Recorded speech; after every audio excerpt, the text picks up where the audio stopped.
That's my playoff bracket. Many more things I could say, but yeah. If you were to tell an Ohio State fan to start the season, you're going to be hosting a playoff game in the first ever 12-team playoff, they say, oh, that's great. We got the home field advantage. But just like Lee Corso says, not so fast, my friend. Subscribe to the channel. We're trying 355K before Christmas. Let's get into a video. You know what time it is. It is time for the Matt Be Great, the MBG, first ever 12-team playoff prediction video.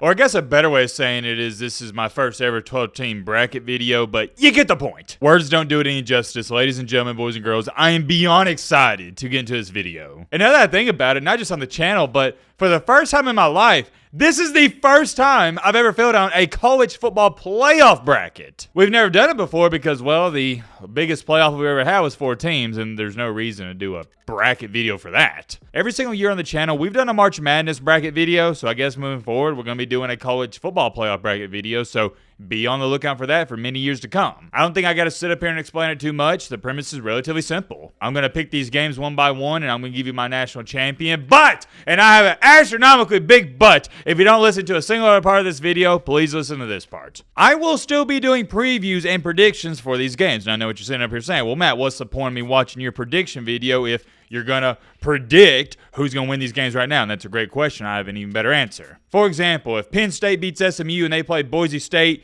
in the, the round of 8, so that'd be the quarterfinals, just because, let's say for this video, I pick Boise State to beat Penn State, that can all change when the game actually happens or leading up into that game. The reasoning for that is because whatever happens after these round 1 games is going to change how I feel about all these teams. If Penn State goes in there and demolishes SMU by 50, I'm going to be really high on that team, so I'm going to be more likely to pick them in the next round. Whereas if they go in there and barely beat SMU by 3 points, I'm going to be pretty low on them. Another good example is if I have Oregon win a national championship, that's because maybe in this bracket I'm about to show you, I might have had Oregon playing Arizona State. In the real playoffs, they may play Texas or Clemson, and that changes everything. You never know what's going to happen. It's very similar to if you have a 1 seed losing March Madness. When Purdue lost to that 16 seed, more than likely in the second round, you had whoever that team that was supposed to play Purdue, that 8 or 9 seed, you had them losing. Well, since Purdue lost, you then changed how you had to look at the matchup because it was no longer an 8 or 9 seed versus Purdue.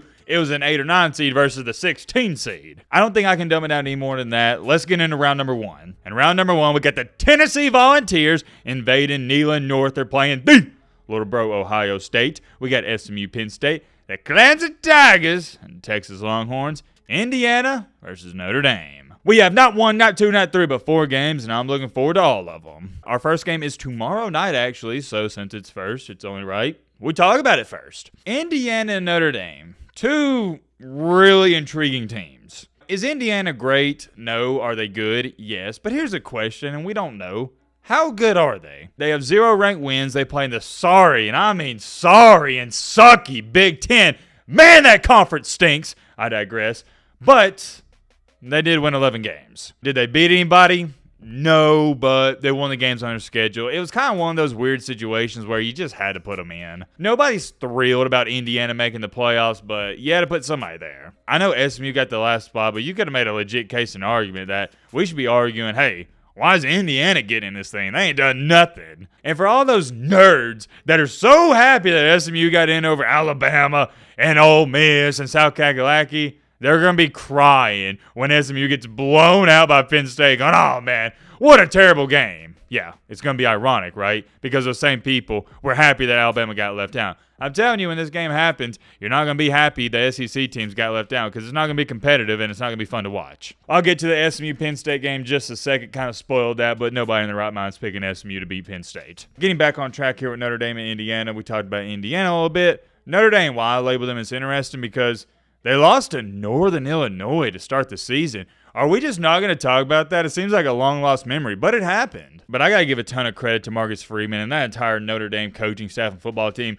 because it would have been real easy to curl up into a ball and cry and say, yeah, we lost to Northern Illinois. This is embarrassing, but they didn't do that. They used it as motivation and fuel, and they just Donkey Kong, bing, bong, ping, pong, smashed everybody in their way. It was impressive the way they ended the season. Although it wasn't the most difficult schedule in the world, I'm much more impressed with Notre Dame than old Indiana. And what I love about this Notre Dame team is they get an outstanding defense. Indiana, you better buckle up because Notre Dame's going to play you man-to-man all night long, and if you can't beat them, it's going to be a rough night. And I don't expect them to beat them one-on-one. Indiana doesn't have the athletes that Notre Dame has, and they're going to find that out the hard way, like they found out against Ohio State. Ohio State manned up and blitzed Indiana all day long, and they just completely destroyed them. You don't think Notre Dame's not going to do the same thing? Ha! That's all I got to say about it. LOL. I would be shocked if Indiana scores more than 21 points. I'm talking about really shocked, unless it's some fluky touchdowns, punt return, something like that. I don't know how Indiana's going to score the ball on this Notre Dame defense, and why I also am really high on this Notre Dame team is because their offense is no longer this one-dimensional, yeah, we can just run and we're going to pass 15, 18 times per game. No. Riley Leonard, he can beat you through the air, and he can also beat you on the ground himself. Riley Leonard against USC was 17 for 22. He only had 5 incompletions. Not too bad. I know some people may be saying, well, Matt, what about Indiana's quarterback? And I don't think it's going to matter too much because I don't think he's going to have time to pass the ball, and if he does have time, I don't think his receivers are going to get open. Indiana would make a good story if this were March Madness, but people are about to find out the hard way. Football and basketball, 2 different sports. In college basketball, any team can beat anybody. You can take a Division II college basketball team, and on a good night, they could beat a high-level D1 team. The only difference from D3, D2, and Division I basketball is size and height. That's it. They're all skilled. And the same thing can be said for D3, D2, and D1 football players, but it's much different. In basketball, you just need one guy to get hot. For example, last night, Alabama almost lost to North Dakota because some white dude on North Dakota, the 6'6" Eagleston dude, he had 40 points. He had a 40 burger. North Dakota, who was 4-8, almost took down Alabama, who is a top 6 team in the nation in basketball because one dude got hot. In football, that can't happen, and it won't happen. You can have an outstanding quarterback, but if your offensive line can't block, receivers can't get open, he doesn't get help in the run game, it doesn't amount to a hill of beans. Unfortunately, that's the way the cookie crumbles in football. It is way more of a team game than basketball. And I already know, Timothy and Bobby, I see you. Run to the comment section. But Matt, so you're trying to tell me that Indiana can't compete with Notre Dame, but Northern Illinois can? Come on, man, that doesn't make any sense. And I agree, but hear me out. I'm not saying that Indiana can't compete with Notre Dame. What I'm trying to tell you is that it is not a smart pick to pick Indiana in this game. If you're feeling a little frinky-dinky and you want to pull the trigger on an upset, go right ahead, but I ain't doing it. Give me the Irish. Moving along here to the bottom side of this bracket, we got the SMU Ponies. I know they're the Mustangs. It's a joke, okay? It's a joke. I saw somebody say in the last video, he thinks they're the Ponies. No, it's a joke, you nerd. Anyways, against the Penn State Nittany Lions. As we know, Penn State is completely irrelevant. They can't beat a big-time team or opponent. Fortunately enough for Penn State, you're not playing Alabama, you're playing SMU. SMU ain't that good. They're slightly above average, that's it. I'm not going to waste my time, I'm not going to pander to you. I got Penn State. Moving along here to the other side of the bracket, here's where we got some real football games, not freaking Indiana and SMU. At the top left here, we got Rocket Top. Shout out to Vol Nation. Love those guys. I am a part of All Nation for this weekend and this weekend only, by the way, if y'all didn't hear the news, against the Little Bro State. If you were to tell an Ohio State fan to start the season, you're going to be hosting a playoff game in the first ever 12-team playoff, they say, oh, that's great. We got the home field advantage.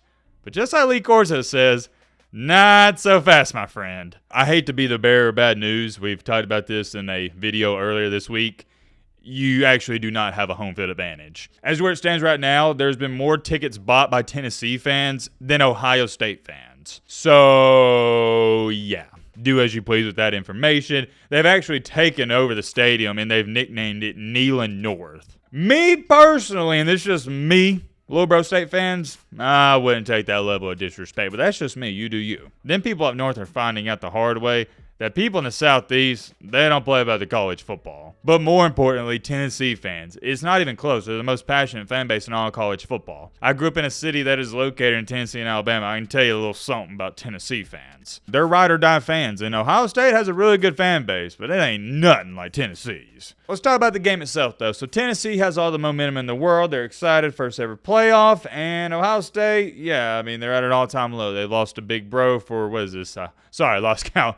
4th straight year. Let me ask you a question. Who has the better quarterback in this game? I know Will Howard's pushing 30, and you would think with all the experience he has, he would be the better quarterback because Nico Iamaleava, this is his first year starting. I don't know if you can sit up here and say that Will Howard is the better quarterback in this game, especially with how he played against Michigan. And I'm going to remind you, against Penn State, he threw a pick six in that game as well. Will Howard played awful, and I mean awful, against Michigan, and Michigan had like 2 defensive backs out. And Iamaleava has just been getting better and better and better as the season has continued to progress. And the one argument you would try to say for an Ohio State fan is, oh yeah, well he ain't played in a hostile environment, but I'm going back to this.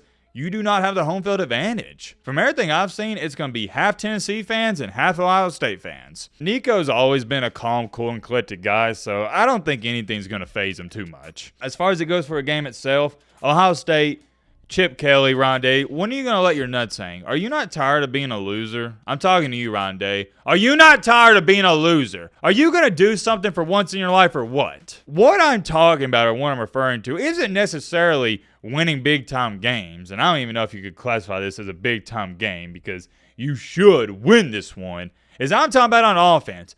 When are you going to dial up some shot plays? When are you going to dial up some bomb stuff? I'm tired of seeing Ohio State with freaking Jeremiah Smith dink and dime their way down the field. What are we doing? Rondé, the type of guy on NCAA 25 to punt it at the 50-yard line when it's 4th and 2. Everybody knows this. Number one, most people ain't punting if it's 4th and 50 on NCAA 25. But especially anything 4th and 10 or under, you're going for it. It's a video game, man. Rondé coaches not to lose. On the flip side, Bobby Hill, which is Josh Heupel, he coaches to win. He understands it. You got to take risks, and that's what life's about. High risk, high reward. You got to risk it to get the biscuit. There ain't no way Jeremiah Smith should have under 15 targets in this game. I don't care who's guarding him. I don't care what the scenario is. You got to get him some jet sweeps. You got to get him involved quick. I mean early in the game. Although Tennessee has a ferocious front seven and their edge rushers are unreal, they're going to be making a lot of money in the NFL. I think Ohio State, when the right plays are called, they can score on anybody and they can move the ball on anybody. They got 2 of the best running backs in the nation. Will Howard, if he's not acting like a idiot sandwich, he's pretty good. I was about to say you feel like. It's not a feel like, it is a must-win for Rondé. I've already heard the news. Apparently the AD said he's coming back next year regardless of what happens, but this is still one of the most must-win games of his career at Ohio State. You need to win this one, therefore I think Rondé, he's going to pull all the tricks out the bag. I think Ohio State's offense, surprisingly, they're going to be able to move the ball in Tennessee, and they should be A-okay. When Tennessee has the ball, Dylan Sampson's got to get going. You don't just want to rely on Nico Iamaleava. Problem with that is Ohio State's rush defense has been pretty good. I think this is going to be a slugfest. I do not expect it to be high scoring. It's going to be in the 20s, maybe even lower. And I could go on, but I don't want to talk about all these games for 10 minutes because we're going to talk about Ohio State again. Long story short, believe it or not, I'm taking the Buckeyes. Give me a Little Bro State. It's not even an upset, but give me a Little Bro State beating Tennessee. I was about to call it an upset, but I had to stop myself there because I don't think it is. What's the line on the game? Okay, yeah, Ohio State's favored by 7.5 as to when I'm speaking. Give me the Buckeyes on that one. Moving down to our last first-round matchup, we got the Clemson Tigers, Dabo Swinney, and the Texas Longhorns. Not going to waste your time whatsoever. Clemson's not a very good team. Couldn't even beat South Kakalaki. I got Texas. You're probably sitting there going, Matt, that was short, and it should be. Clemson ain't good. How in the world do you go 9-3 in one of the worst conferences of all time? Get the F out of here. Moving back to our right side of the bracket, we got Notre Dame versus the Georgia Bulldogs. Reminder, my pick for all these second-round games, just because, for example, I pick, let's say I go with Notre Dame to upset Georgia, that may, and more than likely will change depending on how Notre Dame looks against Indiana, or Indiana could beat Notre Dame and then it's Indiana versus Georgia. You never know. Georgia this year has looked really, really good at times, and at other times they've looked not so good. They've looked like a below 500 football team at best. This one's easy for me. There's no need to talk about this too long. Notre Dame, they're just not on the level of these top-tier SEC teams. I do expect it to be a good one, but when Notre Dame's played teams like Alabama in the past, we've seen what happened. I'm giving this one to Kirby Smart and the Bulldogs, and the main reason for that, too, is because of experience. Kirby Smart and this Georgia program, not just team, but program, they have championship DNA. Give me the Bulldogs on that one. Going down to the bottom right here, we got the Fighting Ashton Genties. What about that? The runner-up in the Heisman Trophy versus the Penn State irrelevant Nittany Lions. This one's easy peasy for me. I ain't even gonna hold y'all. It's just like the Georgia Notre Dame one. I got Penn State. Come on, man. What are we doing? You want me to sit up here for the next 6 minutes and act like Boise State's got a chance? They do not. I got Penn State. Penn State's too good, too big, too strong. It doesn't make sense to pick Boise State. And y'all are going to find out the hard way in this game that Ashton Genty ain't as great as y'all think he is. He's good, but he ain't like that. Boise State's going to force feed him, and Penn State's going to eat his lunch. Watch it. It's going to happen. Moving on back to the left side of the matchup, we got the Oregon Duckies versus the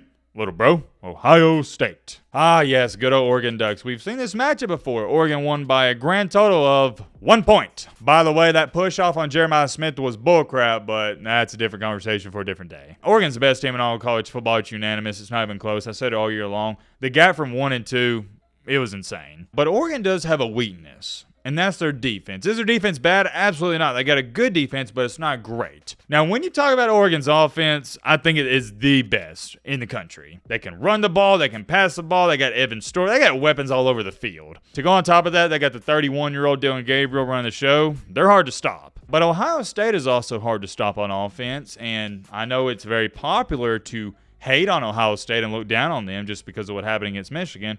But I'm going to remind you, Ohio State is a really, and I mean a really good football team. I think they're mad. I think they're angry. And guess what? I'm calling it. They're upsetting the Oregon Duckies in round number 2. That's right. No, I'm not joking. I got the little bro, Ohio State, upsetting Oregon. Ohio State advances to the semifinals of the college football playoff. Moving on down here, we got the Cam Scatterbows versus the Quinn Ewers and Arch Mannings. Do we have a quarterback controversy in Texas? I don't know. Probably should be talking about that. But Quinn Ewers, he's the man. He's running the show. And what's going to happen in this game? I don't think this one's quite as easy as some people may think. Oh, yeah, Matt just moved Texas along.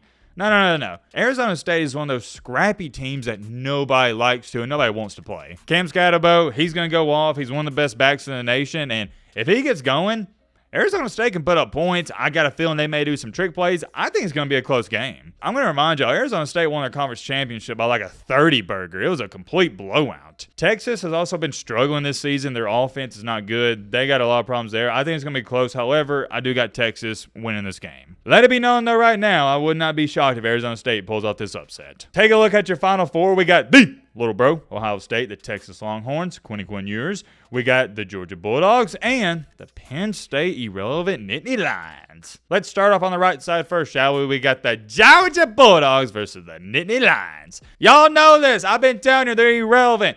James Franklin, he can't win a big-time game, so why would I change my mood on him? I've been telling y'all this for the last 5 to 6 years. James Franklin is a fraud, can't win big-time games. I'm not even going to sit up here and talk about this game for longer than 1 minute. I got Georgia. Until Penn State can prove to me they can win a big-time game, I'm not picking them to win a big-time game. It's as simple as that. It'll be close, but they'll have a blunder in the fourth quarter. Don't worry, it'll happen. Georgia advances to the national championship. On the left side, we got the Little Bro State versus Texas. Ohio State, they're rolling. They're hot. They beat the Volunteers. They beat the number 1 seed Oregon. I got Ohio State beating Texas. And in the national championship, we got Little Bro State versus the Georgia Bulldogs. Oh, man. This game right here is going to feed families. You got 2 of the most talented teams in the nation. One of them's ran by no other than Timmy from South Park himself, Carson Beck, and the other one is ran by 34-year-old Will Howard. You got weapons all across the field. Georgia's getting healthy. Ohio State,